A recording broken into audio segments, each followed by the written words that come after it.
네, 안녕하세요. 카이스트에서 면역학을 연구하고 가르치는 신의철입니다. 저는 오늘 코로나19에 대한 얘기를 이제 다시 한 번 더 드리려고 나왔습니다. 여러분들 이제 코로나19 팬데믹이 거의 이제 끝나가는 와중에 또 코로나19 얘기야? 라고 좀 지겨우실 수도 있을 것 같아요. 저는 오늘 코로나19 3년을 한번 회고하고 싶었습니다. 한번 정리하면서 회고를 해야지 우리가 그동안 겪었던 일의 실체는 무엇인가? 뭐 이런 얘기를 좀 할 수 있을 것 같아요. 그래서 이런 것들을 한번 회상하듯이 한번 좀 정리하면서 말씀을 드리려고 하고요. 또 이제 다시 미래적으로는 이 코로나19는 어떻게 될 것인가? 또 뿐만 아니라 이 코로나19 문제만이 아니고 또 다른 신종 바이러스가 온다면 어떨 것인가? 이런 미래에 대한 얘기를 또 살짝 말씀을 드리려고 합니다. 약간 여기 그림 이미지 파일이 하나 있는데요. 이거는 제가 이 코로나19에 3년이 넘는 팬데믹에 영향을 안 받은 사람들이 거의 없지 않냐. 이런 얘기를 하면서 제가 가끔 쓰는 그런 그 자료 사진인데요. 사실 저 자료는요, 제 아들이 만든 겁니다. 코로나 팬데믹 1년차 때 유치원생이었어요. 근데 유치원에서 뭐 공작 시간에 만들고 난 다음에 남은 재료를 가지고 너희들이 그냥 원하는 거 만들어라 했더니 저걸 만들어 가지고 왔더라고요. 그러니까 어떻게 보면 유치원생 애들의 공작의 주제까지 영향을 줄 만큼 뭐 코로나19가 뭐 모든 시민들한테 영향을 줬다는 걸 다 알고 계실 거라고 생각을 합니다. 먼저 저는 이 바이러스 면역학자로서 이 코로나19 팬데믹이 생기기 전부터 어디 가서 뭐 강연할 기회가 있으면 이런 신종 바이러스가 올지 모른다는 그런 강의 시간에 얘기를 하곤 했었습니다. 그럴 때 제가 지금 여기 보여드린 사진 같은 경우는 이번 코로나19 팬데믹이 이전에 인류한테 가장 큰 임팩트를 줬던 100년 전에 1918년도에 스페인 독감, 그때 이제 뭐 사진들을 보여드리는 건데요. 제가 이전에도 강의할 때 이런 자료를 뭐 쓰곤 했었죠. 그리고 또 하나, 이거는 뭐 1995년쯤에 나왔던 뭐 에볼라의 유행을 이제 가상해서 만든 영화 아웃브레이크. 그 다음에 또 이거 한 10년 된 영화 같은데요.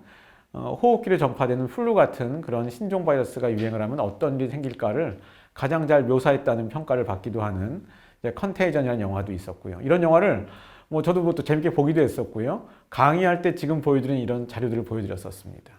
그런데 제가 솔직히 자백을 하면은요, 이 코로나19 팬데믹 이전에 이런 자료, 사진, 또 영화 같은 이런 이미지를 보여드리면서 대중 강연을 할 때 여러분들 이런 신종 바이러스가 언제 또 우리나라에, 우리 뭐 세계에 올지 몰라요. 이런 말씀을 드렸지만 저도 솔직히 코로나19 팬데믹이 진짜 막상 생겼을 때는 저도 믿겨지지가 않았습니다. 실제로 이런 어떤 강도를 가진, 이런 임팩트를 가진 그런 바이러스라이 나타나니까 저도 처음에 믿겨지지가 않더라고요. 아마 이런 것들을 좀 제가 뭐 자백하듯이 말씀드리면서 얘기를 시작하는데요. 먼저 뭐 저희가 오늘 뭐 학문을 하자는 것은 아니지만 항상 이제 어떤 주제에 대해서 얘기할 때는 용어를 아주 정확히 쓰는 것이 중요합니다. 그래서 용어를 제가 정리하고 지나가면은요, 우리가 지금 영어로 이번에 유행한 그 질환의 이름을 COVID-19, 저기 위에 있는 코로나 바이러스 디즈, 그러니까 2019, 이거 이제 영어의 공식 이름입니다. 근데 이거는 바이러스의 이름이 아니고요, 질병의 이름이에요. 근데 이번에 유행을 일으킨 그 바이러스의 이름은 뭐죠? 저 아래에 있는 것처럼 SARS-CoV-2. 그것이 이번 유행을 일으킨, 말하자면 코로나19 바이러스의 정식 영어 명칭이 저겁니다. 근데 여기에는 이 명칭 좀 안 좋은 명칭이에요. 왜냐하면 우리가 옛날부터 질병을 먼저 알았던 바이러스 질환이 뭐가 있죠? 홍역, 예를 좋은 예가 됩니다. 홍역이란 질병의 이름을 먼저 붙어 있었고 그 바이러스를 발견하니까 홍역 바이러스, 이렇게 우리가 이름을 붙였습니다.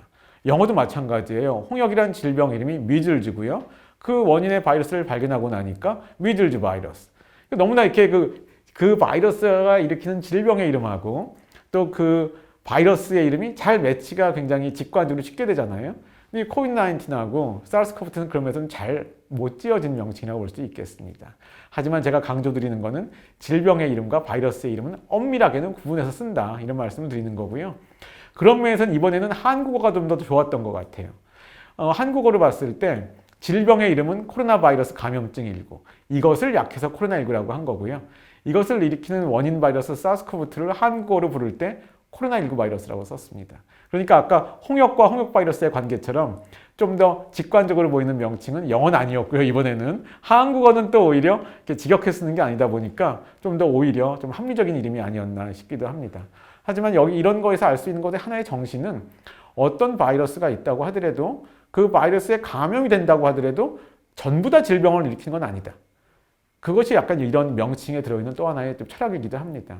그러니까 이제 이 질병을 안 일으키고 감염이 넘어갈 수도 있으니까 질병의 이름과 바이러스의 이름을 좀 구분해서 쓰는 것이 아주 엄밀하게는 쓰이기도 한다. 이런 말씀을 드리려고 이 슬라이드를 보여드린 겁니다. 자, 그러면 이것도 이제 코로나19 바이러스가 크게 보면 코로나 바이러스죠. 이것이 어떤 위치를 차지하고 있는가 이걸 보여드리는 것인데요. 여기 보여드리는 거는 인간한테 질병을 일으키는 모든 코로나 바이러스의 종류를 제가 다 망라해 놨습니다. 사실 코로나 바이러스는 인간한테만 질병을 일으키는 게 아니고 뭐 박쥐에도 많이 있다 그러고 뭐 동물에는 굉장히 많은 코로나 바이러스들이 있어요. 근데 그 중에서도 이번에 유행을 일으킨 것이 코로나19 바이러스, 아까 영어로는 SARS-CoV-2였죠. 이것이 이제 맨 아래쪽에 지금 써 있습니다. 여러분들도 기억하시는 우리나라에서는 2015년에 유행을 일으켰던 뭐 중동 호흡기 바이러스 있잖아요. 그것이 이제 메르스 바이러스도 코로나 바이러스의 일종인 거죠. 그 다음에 2003년도에 뭐 홍콩에서 나타나가지고 막 전 세계적인 유행을 했는데 다행히 우리나라에서는 환자가 없었지만은 2003년도에 유행했던 사르스 바이러스. 저것의 이제 영어 이름이 SARS-CoV-1이 되겠죠. 그래서 이제 이번에 나온 코로나19 바이러스가 그 2003년도에 사르스 바이러스랑 좀 유사한 거기 때문에 SARS-CoV-1, SARS-CoV-2라는 이름이 이제 붙여지게 된 것이 되겠죠. 근데 이 아래에 있는 세 가지는 2003년도 이후에 비교적 가까운 최근에 이것이 신종으로 새롭게 인류한테 나타난 그런 출현한 바이러스들이 되겠습니다. 좀 유별난 거라고 볼 수가 있겠죠. 뉴스에 소재가 됐던 것들인데 저 맨 위에 있는 감기 코로나 바이러스 4종은요. 이거랑 좀 별개일 겁니다. 이건 잘 못 들어보셨을 것인데요. 여러분들 독감이랑 감기는 구분하시죠? 그러니까 독감을 일으키는 바이러스는 딱 한 가지 종류입니다. 플루 바이러스. 플루의 이제 그 풀 네임이 인플루엔자인 거고요. 그것이 우리말이 독감 바이러스인데 그거 말고 우리가 좀 더 흔하게 알고 있는 감기. 감기를 일으키는 바이러스는 한 가지가 아니에요. 굉장히 수많은 것들이 있는데 그 중에 한 20% 정도는 코로나 바이러스를 일으킵니다. 근데 이렇게 인간한테 감기를 일으키는 코로나 바이러스가 한 4종이 알려져 있어요. 이런 것들이 이미 알려져 있기 때문에 어떻게 본다면 오늘 무슨 뭐 의대 시험 시간이 아닙니다만 인간한테 질병을 일으키는 코로나 바이러스는 총 몇 가지가 있는가 한다면 여기 있는 것처럼 7가지가 되겠죠. 감기를 일으키는 4종이 있고요. 그 다음에 사르스, 메르스, 코로나19가 있다고 볼 수가 있겠습니다. 그래서 이런 맥락에서 일단 이제 어떤 위치를 좀 제가 설명드린 거고요. 지금 보여드리는 슬라이드는 이걸 제가 조그만 글씨를 다 보시라고 가져온 건 아닙니다만 저 위에 그 SARS-CoV-1이 있습니다. 2003년도 유행을 일으키는 SARS-CoV 바이러스가 지금 파란색 영역으로 표시가 되어 있는데 이런 그림을 그릴 때는 친척 바이러스들, 가장 가까운 바이러스들끼리 이제 약간 묶이게 이런 그림을 그리게 됩니다. 이런 나무 구조의 그림을 그리는데 여기 지금 자주색으로 보이는 저 영역이 SARS-CoV-2와 관련된 바이러스들이에요. 그러니까 그만큼 이번 유행을 일으키는 SARS-CoV-2 바이러스가 2003년도 유행했던 저 파란색 영역과 굉장히 가까운 데 존재한다는 것은 그만큼 지금 이제 친척 바이러스다 얘기할 수가 있는 거가 되겠죠. 또 보시면은 거기 기생하는 이 바이러스들이 기생하는 숙주 동물들이 그려져 있어요. 사람도 있지만 거기 박쥐도 있고 그 자주색 영역에 보면 천산갑 같은 동물도 그려져 있네요. 그러다 보니까 이번 코로나19 바이러스가 박쥐에서 왔니, 뭐 천산갑에서 왔니 이런 것들이 얘기가 된 것이 바로 가장 가까운 그 바이러스들이 그런 동물에 있다 보니까 그런 얘기들이 이제 회자가 되고 있는 것입니다. 자, 그래서 이제 지금부터 본격적으로 3년의 회고를 해보려고 하는데요. 먼저 이거는 존스 홉킨스 대학에서 제공하는 존스 홉킨스 코로나 바이러스 리소스 센터라는 데에서 제가 캡처를 해온 것입니다. 이 캡처를 제가 3월 1일에 했는데요.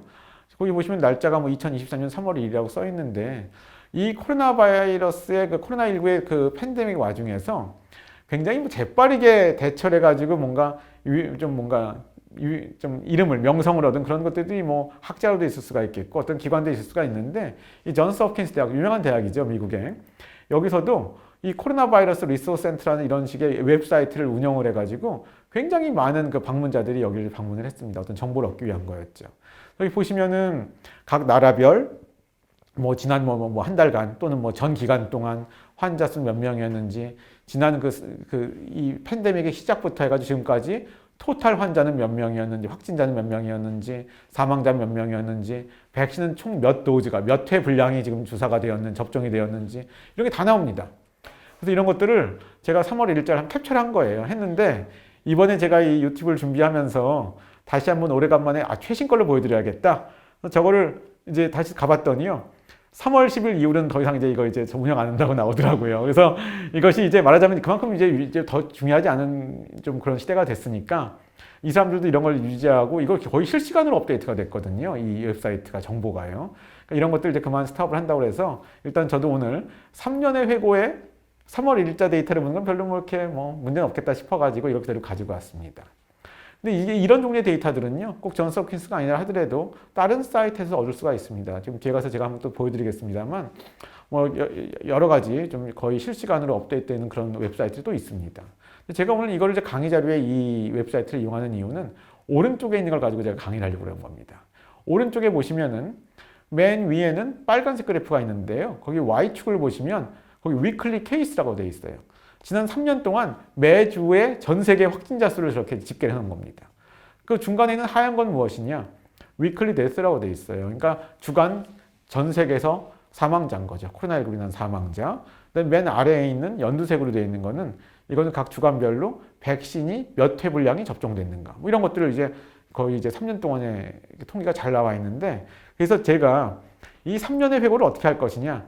바로 이 자료를 이용하려고 합니다. 그래서 지금 전 슬라이드에 있던 그 맨 오른쪽 사이드에 있는 걸 제가 확대해서 가지고 왔어요. 어떻게 보면 2020년 거의 초부터 해가지고 이걸 제가 캡처한 2023년 3월 1일까지의 이런 주간별 확진자 수, 그 다음에 사망자 수, 백신 접종 횟수, 접종 횟수분 이런 걸 가지고 제가 한번 3년을 같이 한번 회고해보자 이런 말씀을 드리고자 하는 겁니다. 그럼 여러분들 3년적으로는 3년보다 약간 더 전이죠. 2020년 초로 돌아가 볼까요? 저 같은 바이러스 면역학자들도 뭐 어떤 바이러스 학자들이 저도 뉴스에서 봤던 기억이 납니다. 2020년 초에 뭐 중국 우한에서 뭐가 유행하는 것 같다 이런 것들이 좀 토막 기사 같은 걸로 한국 언론에도 나오기 시작했습니다. 그런 것도 2020년 초부터 나오기 시작하다가 제 기억에 2020년도에 설 연휴가 어떨 때는 1월 달에 있을 때가 있고 2월 달에 있을 때가 있고 그러잖아요. 근데 그 해에는 제 기억에 설 연휴가 1월 20 며칠이었었어요. 근데 그 설 연휴 때 저도 이제 집에서 쉬고 있는 그런 때에 그때부터 이제 중국에도 환자가 너무 많이 늘어나니까 한국에도 환자가 생길지 모른다 이런 것들이 좀 더 뉴스가 더 강도를 높여서 많이 나오던 것이 그때 설 연휴였었던 걸 기억을 합니다. 그래서 뭐 중국에서 오는 뭐 어떤 그 입국자를 뭐 제한해야 되느니 많이 이런 뭐 약간 좀 정치적인 색깔이 섞인 뉴스까지도 그때 뭐 이제 회자가 되고 했던 그런 시절이었는데요. 그 이후에 직후에 우리나라에 빠르게 이제 환자가 생기기 시작했습니다. 그래서 우리나라가 다른 나라보다 뭐 미국이나 뭐 유럽이나 이런 나라보다 중국에 가깝게 있다 보니까 그런지 아무래도 좀 더 다른 나라보다는 환자가 좀 더 먼저 생기기 시작했죠. 그래서 그 환자가 먼저 생겼고요. 또 하나 뭐 기억하실 겁니다. 뭐 대구라는 도시를 중심으로 뭐 신천지 뭐 이런 뭐 이제 이런 환자가 급증하는 그런 일도 있었던 걸로 기억하실 겁니다. 그러다가 결국은요. 여기 보시면은 3월 11일에 WHO가 팬데믹 선언을 해요. 근데 말하자면 아까 제가 뭐 우리나라로 치면 제 경험, 개인적인 경험으로 설 연휴 때부터 시작했지만은 한 달이 약간 넘는 시간 동안 전 세계적으로 너무 빠르게 퍼져버린 겁니다. 다만 이제 거기서도 굳이 이제 세분하자면 우리나라가 좀 더 빨리 유행이 먼저 왔다. 이런 말씀을 드린 거겠죠. 근데 그 당시에 WHO에서 저 팬데믹 선언을 좀 늦게 했다. 이런 얘기들도 있었습니다. 근데 이제 그 뒤늦게 보면 그렇긴 한데 WHO 입장에서는 그 전에 팬데믹을 선언했던 거가 2009년도에 그 당시에 뭐 돼지 독감이라고도 했던 캘리포니아 독감이라고도 했던 이제 그때 유행 때 팬데믹 선언을 했는데 생각보다 그 병의 어떤 중증도가 세질 않았었어요. 걱정했던 것보단. 다행이지만 WHO가 너무 좀 이렇게 좀 뭐랄까 경거망동한 거 아닌가 이제 이런 식의 또 비판도 있었기 때문에 이번엔 좀 조심했던 것 같아요. 그래서 3월 11일 날 WHO가 팬데믹을 선언했는데요. 그 당시에 각국에서 할 수 있던 것이 무엇이 있었을까요? 잘 생각해 보시면은 다시 그 시점으로 돌아가 본다고 하더라도요. 그 당시에 뭐 백신이 있었습니까? 아니면 어떤 좋은 항바이러스제 약물이 있었습니까? 없었어요. 그러니까 그 당시에 나라마다 처한 환경에 따라서는 조금은 좀 입장이 다르긴 했습니다만 그 당시에 할 수 있는 거라고는 딱 이겁니다. 방역, 역학 대응, 중증 환자 치료. 그러니까 좀 이제 강하게 한 나라가 있고 좀 약하게 한 나라가 있지만은 뭐 확진이 되면은 뭐 어제 누구 만났나 이런 것까지 막 동선 추적까지 해가지고 또 다른 또 확진자를 찾아내기도 하고 이런 거를 이제 하는 나라들도 있었고 다 방역 역학 대응인 거죠. 또 하나는 이제 또 확진된 사람들은 철저히 격리를 해가지고 더 이상의 전파를 막게 하기도 하고요. 이런 것들은 우리가 백신도 없고 항바이러스제도 없고 이럴 때 우리가 할 수 있는 유일한 방법이라고 할 수가 있겠습니다. 방역적, 역학적 대응이라는 거는요. 그래서 이런 거에 따라서 우리가 뭐 K방역이라고 할 수도 있고 좀 강하게 한 편이죠. 또 어떤 뭐 스웨덴 같은 경우 이걸 느슨하게 했다. 뭐 이것이 뭐 이런 식으로 각 나라의 어떤 처지에 따라서 이런 대응을 했었습니다. 또 하나 의료적으로는요. 병원의 입장에서는 여기서 무슨 뭐 특별한 어떤 특효약이 있는 게 아니라고 하더라도 우리가 결국은 이런 바이러스로 인해서 사망하는 경우에는 이제 호흡기 관리를 해주면 되기 때문에 호흡기의 어떤 중증 환자를 우리가 케어하는 그런 의료들은 잘 발달을 해 있기 때문에 그런 식으로 이제 치료를 하다 보면 결국은 환자가 뭐 저절로 때 바이러스는 없어질 수도 있는 거고요. 하다 보니까 이제 그 각 나라의 의료 실정에 맞게 최선의 치료를 하다 보면 설사 바이러스를 직접 제거하는 약물이 없어도 환자를 또 많은 환자를 살릴 수가 있었습니다. 우리나라 같은 경우는 역학적 대응도 훌륭했지만 일선 의료진에서 우리나라가 워낙 그 의료 기술이 좀 뛰어난 편이다 보니까 저 중증 환자 치료에서도 많은 그 생존자를 이제 많이 그러니까 사망률을 줄이고 생존율을 높일 수 있는 데 많이 기여를 하게 됐었죠. 그런데 저런 그 방역 역학 대응도요. 우리가 열심히 할 때 제가 뭐 그 방역 역학 대응을 한 분들을 제가 직접 뭐 인터뷰를 해서 속마음을 여쭤본 건 아니지만 두 가지 정도의 시기가 있다고 볼 수 있습니다. 그 속마음의 목표가 되는 거죠. 그러니까 무슨 말씀이냐면은 여러분들은 메르스 한번 생각해 보세요. 메르스 때는 백신 안 나왔고요. 항바이러스제 없었습니다. 그런데도 어떻게 됐죠? 방역적, 역학적 대응을 열심히 하다 보니까 메르스는 어느 날 우리나라에서는 더 이상 존재하지 않게 됐습니다. 그러니까 이 어떤 새로운 신종 바이러스가 있을 때 설사 특효약이나 백신이 없어도 방역, 역학 대응을 열심히 하면 이 바이러스로 인한 질병을 우리 사회에서 소거시킬 수가 있을까? 메르스를 생각해 보면 약간 이런 목표가 처음에는 있었을 수도 있었을 것 같아요. 이 방역 당국에서는 뭐 대구 신천지 사태 이럴 땐 이렇게 열심히 하면 우리 사회에서 이것을 소거시킬 수 있지 않을까 하는 꿈은 잠깐 꿀 수는 있었을 텐데 그런 꿈은 잠시 후에 무너져 버립니다. 왜냐하면 이것이 우리나라만의 문제가 되는 건데 전 세계에서 너무 쉽게 퍼지니까 이게 전파력이 굉장히 센 바이러스라는 거거든요. 메르스 때에 비한다면. 그렇기 때문에 이걸 우리가 방역 역학 대응을 열심히 한다고 해가지고 메르스 때처럼 이것을 우리 사회에서 없앨 수 있는, 소거시킬 수 있는 게 아니고 다만 슬로우 다운. 그러니까 천천히 전파되게 이 방역 역학 대응을 안 했을 때는 굉장히 빠르게 전파될 거를 천천히 전파되게 하는 슬로우 다운 효과를 노리는 것만이 어떻게 보면은 그 목표라고 할 수가 있었겠죠. 자, 그러다가 여러분들 가장 중요한 어떤 변곡점, 제가 변곡점을 이렇게 찍어드릴 겁니다. 변곡점은 뭐냐면 바로 백신의 개발이었습니다. 백신이요, 생각보다 굉장히 빨리 개발됐어요. 다 알고 계신 얘기지만은 1년 만에 개발이 됐습니다. 1년이 안 되기 전에 개발이 됐어요. 그 다음 슬라이드에서 왜 그런지를 말씀드리겠습니다만 어쨌든 처음에 유행이 있을 때 생각했던 것보다는 이 예방 백신이 생각보다 너무 빨리 개발이 됐기 때문에 전 세계적으로는 이미 2020년이 가기 전에 12월 8일부터 백신 접종이 시작됐던 것이었죠. 근데 제가 조금 전에 방역 역학 대응을 하더라도 우리의 목표가 뭔지를 알아야 된다고 얘기한 게 왜 그런 거냐면요. 그 속마음에 따라서 이 반응이 달라집니다. 다시 말씀드리면은 저 백신이 개발되기 전에 거의 1년 가까운 시간인 거죠. 2020년의 시간은 방역 역학 대응을 열심히 한 건 좋은 겁니다. 뭐 K 방역 이렇게 되는 건 좋은데 우리가 이 역학 대응을 왜 하는 건가? 그걸 명확히 알아야 되는 겁니다. 이 질병을 소거시킬 수 있는 게 아니고 슬로우 다운 시키는 거라면 우리가 탈출구를 찾아야 되는 겁니다. 언젠가 환자가 안 생긴다고 해피해하는 게 아니고 이거는 지속될 수가 없는 정책인 거죠.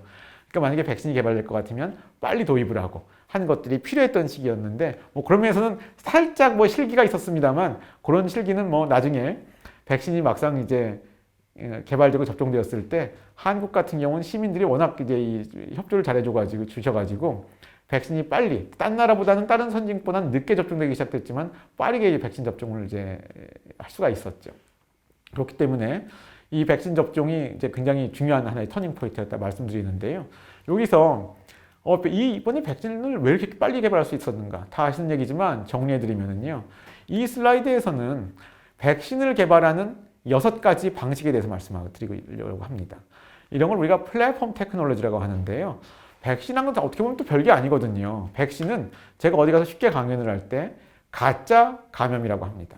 왜냐하면 옛날에도 뭐 홍역 같은 경우 옛날에 뭐 백신이 없던 시절에도 홍역이 한 번 걸리면 다시는 홍역이 안 걸린다는 걸 알고 있었어요. 우리 뭐 할머니들도요. 이런 것들이 결국 백신의 원리거든요. 근데 이런 그 면역을 유발하겠다고 진짜 감염이 걸리는 건 위험하잖아요. 그러니까 어떤 유사한 성분으로 가짜 감염을 일으키는 것이 백신이다. 이렇게 쉽게 얘기할 수가 있는데요. 제가 여기 있는 걸 일일이 말씀드리지는 않겠습니다만 위에 두 가지는 이미 1900년도가 되기 전에 뭐 파스트르 시대부터 쓰던 그런 백신의 방식입니다. 그 다음에 가운데 두 개는요. 소위 말하는 1980년대 생명공학의 시대가 된 다음에 또 쓰던 방식들이에요. 근데 제가 오늘 강조드리려고 하는 거는 맨 아래에 있는 두 가지입니다. 이 코로나19가 이 팬데믹이 되기 전에는 인류가 연구는 했었는데 백신으로서 이렇게 이용하지 않았던 방식이 저 밑에 있는 두 가지입니다. RNA 또는 뭐 DNA, RNA 백신을 설명드리려는 거죠. 그다음에 바이러스 벡터 백신 이런 것들인데 이 특징은 뭐냐 하면은 저 위에 뭐 1800대식의 방식이건 생명공학의 방식이건 만약 이번처럼 코로나19 바이러스가 있으면 스파이크 단백질이라는 걸 우리가 넣어줘야 된다면 어쨌든 단백질을 넣어주는 그런 개념이 되는 건데요. 이 RNA 백신이나 바이러스 벡터 백신은 그 코로나 바이러스의 뭐 스파이크 단백질을 코딩하는 유전자를 넣어주는 유전자 백신이라는 데에 이제 큰 어떤 특징이 있는 것입니다. 근데 그럼 왜 이렇게 한 것이냐? 이것이 단백질을 만드는 것보다는 훨씬 빠릅니다. 그래서 제가 여기서 재밌는 조 하나를 보여드리는데 이 중국 당국에서 WHO에다가 새로운 바이러스가 나타난 것 같아요. 이 바이러스 시퀀스, 유전자 염기서열을 WHO에 보고한 것이 2019년 12월 31일이었습니다. 말일 날이었어요. 근데 여러분들 모더나가 mRNA 백신을 굉장히 빠르게 만드는 회사잖아요.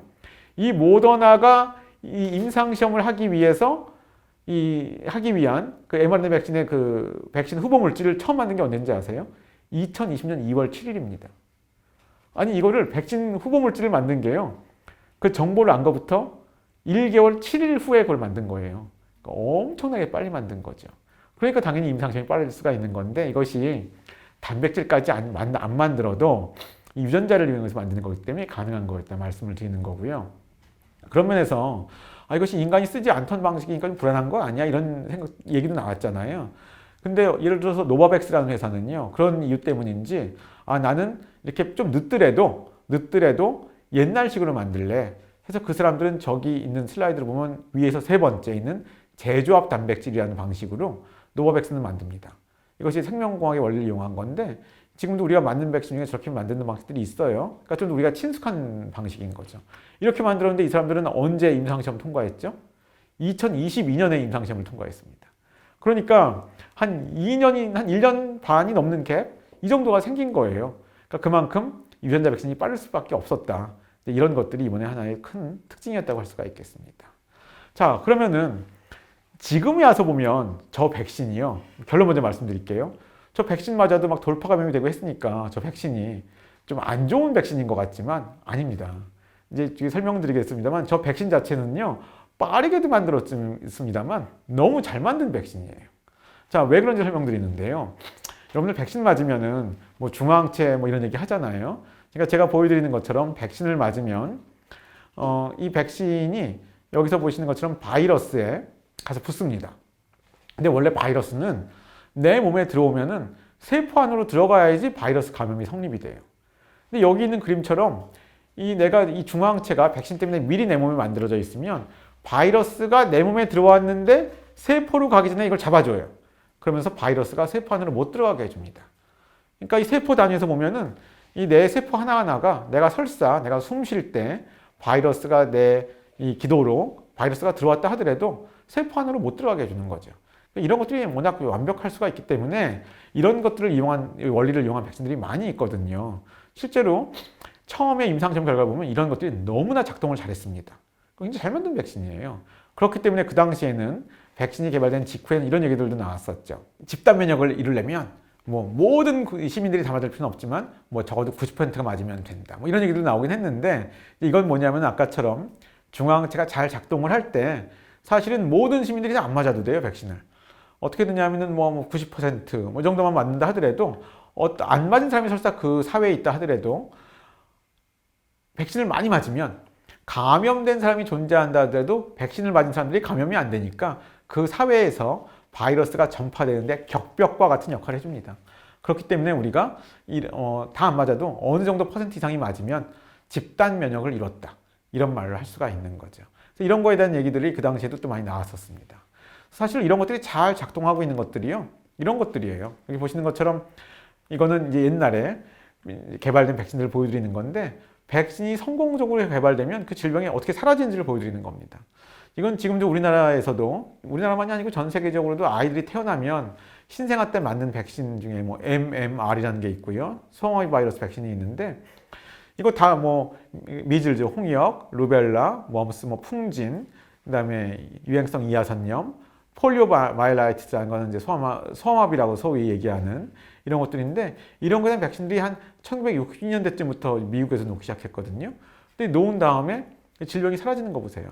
보면은 이게 그냥 기적적입니다, 사실은. 근데 이거는 이 바이러스가 완전히 절멸된 건 아니에요, 우리 사회에서. 왜냐하면 만약에 우리가 이 MMR 백신 접종을 좀 게을리하잖아요. 그럼 홍역 환자가 다시 늘어납니다. 그 얘기는 뭐냐면 이 바이러스는 우리 사회 어딘가에 있는 거예요. 이런 식으로 우리가 백신을 코로나19 같은 경우도 잘 놓으면은 이런 식의 커브를 그리면서 우리가 바이러스를 절멸시키지 못하지만 좀 유의미하지 않게, 좀 무의미하게 만들 수 있지 않을까. 이런 것들이 그 당시에 백신을 접종한 직후에 우리가 많이 좀 기대했던 그런 거였습니다. 근데 여러분들 그렇게 됐나요?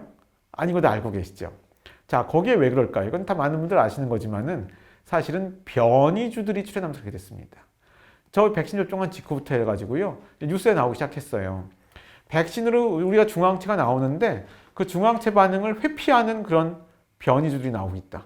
그래서 뭐 알파, 뭐 베타, 감마 나왔습니다. 그러다가 그 임팩트가 좀 크게 나온 것들이 여기 보시는 것처럼 델타 바이러스였습니다. 여기 시간적으로 보시면은 한 2021년쯤에 중반부터 델타가 유행하기 시작했어요. 좀 더 그보다 좀 앞에 이제 나타나기 시작해가지고요. 그래서 2021년 한 뭐 6월 정도부터는 델타들이 유행을 많이 했습니다. 근데 델타가 왜 유의미하냐면요. 여기 보여드리는 것처럼 우리가 이제 원래의 이 코로나19 바이러스를 우리가 우한주라고 합니다. 우한주 대비해서 이 델타 바이러스는 스파이크에 돌연변이가 9개가 있다고 그러는데요. 그럼 돌연변이가 9개 있다는 게 무슨 임팩트가 있는 건가 좀 궁금하시잖아요. 이 9개가 있다는 거는 그 자체로는 사실 별 의미는 없습니다. 근데 저희가 이제 면역학자들이 연구를 해보니까 우한주 기반으로 만든 백신을 맞았을 때 이것이 이 우한 바이러스에 대해서는, 우한주 바이러스에 대해서는 100이라는 어떤 파워로 퍼펙트하게, 완벽하게 방어를 해준다면 델타 바이러스에 대해서는 그 방어력이요. 한 5분의 1로 떨어집니다. 한 100이 한 20으로 떨어지는 거예요. 그러니까 굉장히 회피를 잘한다고 볼 수가 있겠죠. 그러니까 백신을 맞은 사람들도 돌파 감염이 되고 이렇게 자꾸 감염이 되는 것이 사실 이해를 못할 바는 아닙니다. 하지만 그렇게 되면 물론 또 뭐 백신에 대한 신뢰도는 약간 떨어질 수도 있겠습니다만 그것이 지금 우리가 겪은 일이 되는 것이죠. 그래서 보여드리는 것처럼 중앙체가 이렇게 되는데 델타가 되면서 이 백신을 통해서 맞은 생성된 중앙체가 더 이상 결합을 잘 못하니까 약하게 하니까 변했으니까 바이러스가 그 방어력이 한 5분의 1로 떨어졌다고 말씀드린 거죠. 근데 여러분들 그 당시 잘 생각해 보시면은요. 그 당시 당국이나 뭐 의사들이나 전문가분들이 그래도 백신을 맞으라고 그랬습니다. 왜 그랬을까요? 그 문제를 몰라서 그랬을까요? 그게 아니고 사실은 여기서 보여드리는 T세포 반응 때문에 그랬습니다. 왜냐하면 우리가 백신을 맞으면 중앙체가 생긴다 이런 걸 제가 말씀드렸는데 그것만이 다가 아닙니다. 이 백신을 맞으면 기억 T세포라는 게 또 이제 활성화가 돼가지고요. 이거는 바이러스의 감염을 예방하지는 못하는데 이 면역의 컴포넌트는 이거는 바이러스에 감염된 세포를 빨리빨리 찾아가지고 없애줍니다. 그러다 보니까 이런 그 T세포 면역은 바이러스 감염은 허용하더라도 바이러스가 더 이상 전파가 안 되고 체내에서 전파가 안 되고 증식을 못하게 하는 그런 역할을 하게 되는 것이죠. 그렇기 때문에 그 당시에 했던 말은 델타 때문에 우리가 설사 돌파 감염이 된다 하더라도 자꾸 백신을 맞으세요. 추가 접종 맞으세요. 그래야지 우리가 중증으로 되는 건 막을 수 있습니다. 실제 데이터들도 그렇게 나왔던 것입니다. 이제 그것이 그 당시에 우리가 겪었던 일이라고 볼 수가 있겠습니다. 그래서 2021년 여름쯤을 돌이켜보면은요. 우리나라는 그때까지도 방역을 잘하고 있었었죠. 그러니까 다른 나라에 비하면은 굉장히 환자 수가 적었던 편이었었습니다. 이렇게 하고 있는데 이게 약간 좀 그 당시에 피로감이 왔었습니다. 왜냐하면 또 백신을 맞았는데 끝날 줄 알았는데 델타 바이러스라는 게 유행을 해서 또 좀 걸리긴 하는데 그렇다고 해서 중증은 좀 예방은 좀 되는 것 같고 이러던 것이 좀 길어지다 보니까 또 경제라는 면도 생각할 수밖에 없는 입장이었던 것이죠. 그러다 보니까 여기 보시는 것처럼 2021년 한 10월쯤부터 해서는요, 위드 코로나라는 것 얘기가 좀 나오기 시작했습니다.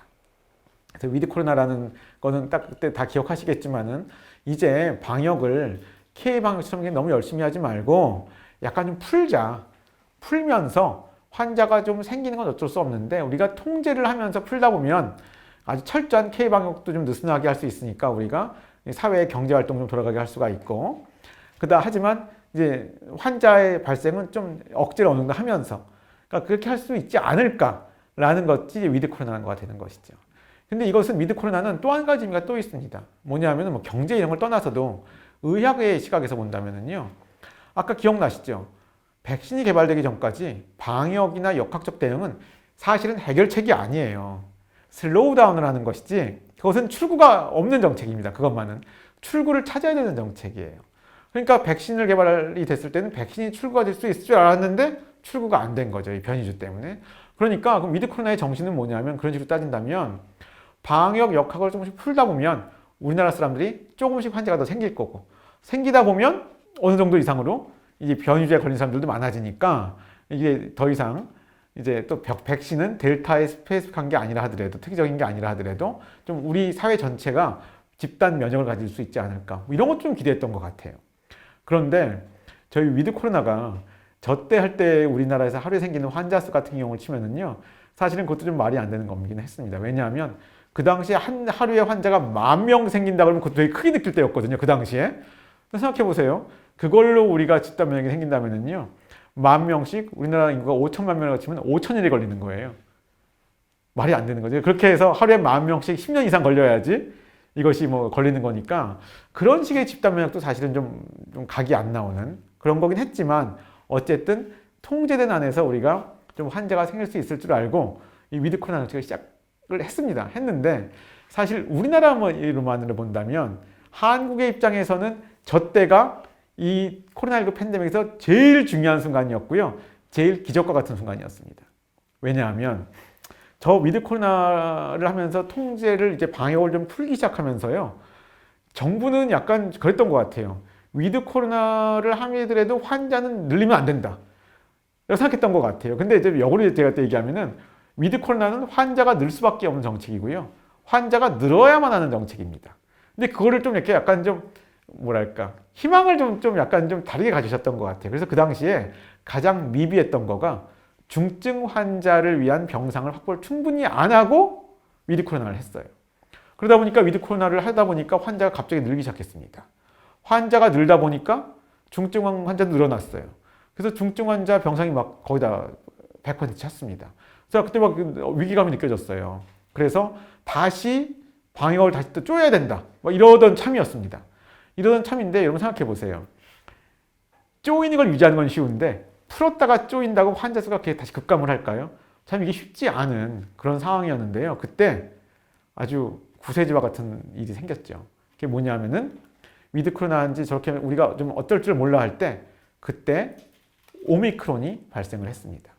결과적으로 한국의 입장에서 봐도 그렇고요, 전 세계적으로 봐도 그렇고, 코로나19 이 3년이 넘는 팬데믹 기간에 이것이 이렇게 지금 이제 안정화가 돼가는데 최고의 공신이 무엇이냐? 최고의 공신. 인간이 노력한 걸로 치면은 백신이긴 합니다만, 인간이 노력해서 만든 거건 아닌 거건 다 합쳐가지고 최고의 공헌은요, 오미크론주의 출현입니다. 그러니까 오미크론주의 출현은 우리가 인간이 의도한 건 아니었죠. 근데 결과적으로는 오미크론이 출현하면서 전 세계적으로도 환자가 그래프 보시는 것처럼 급증을 했죠. 우리나라 같은 경우는 미국이나 유럽보다는 좀 오미크론의 웨이브가 좀 늦게 왔어요. 조금 늦게 왔습니다만 오미크론 웨이브가 오면서 이제 뭐 거의 전 국민이 다 걸리는 그런 지경이 된 거죠. 그러니까 이제 위드 코로나를 조금은 준비를 덜한 상황에서 풀어서 방역을 약간 느슨하게 하던 차에 이제 중증 환자가 많이 생기니까 준비가 안 되어 있는 상태에서 다시 쪼일까 말까 하는 입장에서 오미크론이 출현을 한 겁니다. 그러니까 어떻게 이 오미크론은 방역을 쪼인다고 해결되는 문제가 아닌 정도의 이 전파력을 가진 거였거든요. 그렇기 때문에 결과적으로 제가 최고의 공신이라고 제가 얘기를 이제 드린 거가 되겠죠. 어떻게 보면 우리가 오미크론에 많은 사람들이 걸렸잖아요. 사실은 오미크론 특화된 백신을 맞은 거나 마찬가지입니다. 이렇게 이제 말씀드릴 수가 있습니다. 자, 그런데 그럼 오미크론은 얼마나 대단한 임팩트가 있었길래 그런가? 여기 보시면은요. 오미크론은 우한주 대비 아까 델타는 돌연변이가 9개 있다고 그랬잖아요. 오미크론은 34개가 있습니다. 34개가 있는데요. 34개가 어떤 의미가 있는가? 기억하세요? 우한주 기반으로 만든 백신이 우한주 바이러스에서 100이라는 파워로 우리가 방어력을 줄 때 델타는 한 20이라는 파워로 방어력을 줍니다. 이 오미크론에 대해서는요. 3 내지 5라는 정도의 방어력을 줍니다. 그러니까 이 방어력이 한 20분의 1 내지 30분의 1 떨어지는 거예요. 그러니까 이 백신을 맞았다 하더라도 방어력이 제로가 되는 건 아니지만 사실은 100될 게 3이나 5가 되는 거니까 거의 무용지물이 되는 거죠. 그렇기 때문에 우리가 백신을 맞은 사람들도 오미크론 돌파 감염이 되는 거는 그럴 수밖에 없는 거였다. 이제 이렇게 얘기를 할 수가 있는 거죠. 그러니까 백신도 약간 좀 무용지물, 또 워낙 전파력이 셌기 때문에 사실은 좀 방역 같은 걸 한다 하더라도 환자가 생길 수밖에 없는 그런 구조였다는 것이죠. 제가 지금 말씀드리면서 오미크론이 최고의 공헌을 했다, 최고의 공신이다 이렇게 말씀을 드렸는데 그 이유는 아실 것 같아요. 왜냐하면 오미크론이 굉장히 전파력이 센데 중증 환자를 많이 일으켰다면 이런 얘기를 제가 못 드렸겠죠. 그러니까 전파력은 엄청 센데 굉장히 경증을 일으켰기 때문에 제가 이런 말씀을 드리는 것이겠죠. 그래서 지금 보여드리는 것은 어떤 학술지에 나온 것인데요. 이건 남아프리카 공화국에 한 사례를 보여드리는 겁니다. 보시면 남아프리카 공화국은 그 오미크론이 나올 때까지 직후까지 총 4번의 유행이 있었어요. 크게 보면 맨 위에 그래프처럼 총 4번의 그래프가 보이시죠? 근데 맨 마지막 것이 오미크론의 유행이었습니다. 그런데 그 위에서 두 번째 있는 그래프는요. 그 중환자실 입원율이라든지 인공호흡기를 단 환자들 이런 거 보시면은 앞에 3번의 유행에서는 유행에서 환자가 늘어나면 중환자의 비율도 늘어났어요. 그 환자 수도. 그런데 보세요. 오미크론 때는 환자 수가 엄청 늘어났는데도 그 중환자 비율이 안 늘어납니다. 그래서 이것을 이제 우리가 인위적으로 계산을 해서 보시면 맨 아래에 있는 그림이 바이러스의 병독성이에요. 바이러스의 병독성이 꾸준히 높다가 오미크론이 나온 직후에 확 떨어집니다. 이것을 이제 어떤 그 실제 데이터를 보여주는 남아프리카 공화국의 사례가 되는 건데 이거 아니더라도 아마 주위에서 일반 시민분들도 느끼실 거예요. 오미크론이 비교적 더 그전보다 약했다는 거는요. 근데 이제 왜 약했나? 이런 거에 대해서는 몇 가지 썰이 있는데요. 그 중에 가장 얘기가 많이 되는 게 이런 거죠. 그 이전의 바이러스들은 폐까지 잘 들어간다. 근데 오미크론은 폐까지 들어가기보다는 그냥 코에 있는 세포에서만 중식을 한다. 그러니까 밖으로 나오긴 더 쉽잖아요. 그러니까 전파력은 더 좋은데 깊이 안 들어가니까 이제 폐렴 같은 건 안 일으키고 이제 심부까지 안 들어가니까 더 경증이 된다. 이런 식으로 설명을 많이 했던 것이죠. 그래서 전파력은 강하지만 경증을 일으킨다는 그 오미크론의 특성이 가장 중요한 특성이라고 볼 수가 있겠죠. 뿐만 아닙니다. 사실은 아까 기억하시죠? 이 오미크론은 우리가 우한주 기반으로 만든 그 백신을 맞았을 때 중화항체는 거의 역할을 못해요. 그런데 이때 백신 때문에 맞았을 때 생기는 기억세포는요. 오미크론이라고 해가지고 작동을 못하지 않습니다.